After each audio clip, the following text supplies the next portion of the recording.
আরে যে মালগুলো, যে ছেলে মালগুলো লক্ষ্মী সেজে লক্ষ্মীর ভান্ডার পেত মাসে 1,500 করে, সেই মালগুলোকে এখন কি করা গুড উচিত? কোশ্চেন, ইউ আর ভাই, এ আমার গুড তো কোশ্চেন। একটা ইচ্ছা আছে, তাহলে ইচ্ছাটা বলেই দিই তোমাদের।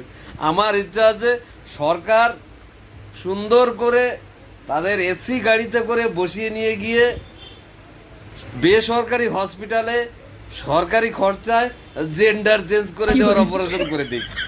হ্যাঁ, তাহলে পরে জেন্ডার চেঞ্জ করলে তাহলে সেই ওই একই ফর্মে আবার তাহলে অন্নপূর্ণার 3,000 টাকা করে পাবে। আর যদি তাতে রাজি না হয় তাহলে আর একটা উপায় আছে। আর একটা উপায় আমি বলে দিচ্ছি। আর একটা উপায় আছে, ওই যে আমরা আগে ঢেকি আছে না, ঢেকি, গ্রামে গ্রামে দেখবে ঢেকি আছে, ঢেকিতে আমরা চাল কুটতাম, চাল কুটে ওই যে পৌষ মাসে পিঠে বানাতাম চাল কুটে, সেই ঢেকির নিচে চিৎ করে শোয়াই দিতে হবে। চিৎ করে শোয়াইয়ে ঢেকি দিয়ে চাল কুটার মতো উঠে দিতে হবে।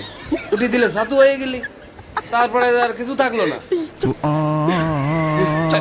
তারপরে কিছু না থাকলে পরে তারপরে অন্নপূর্ণা ফর্ম ফিল আপ করাইয়ে তারে আবার 3,000 টাকা করে দাও।